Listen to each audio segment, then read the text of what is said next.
Developments out of Kenosha, Wisconsin, where protests in the police shooting of Jacob Blake turned deadly. 2 people killed, a third injured when police say a teenager opened fire on protesters.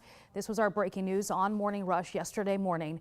17-year-old Kyle Rittenhouse is in custody today at noon, charged with intentional homicide.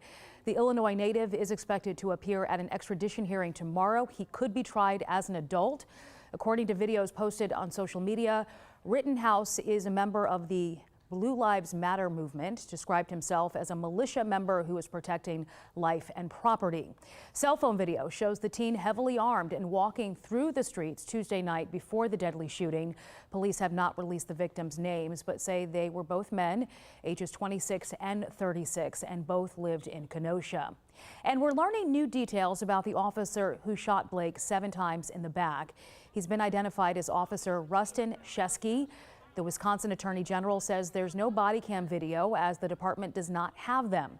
Also, that Blake admitted to having a knife in his possession, and they found a knife in his vehicle. The officers involved have been placed on administrative leave.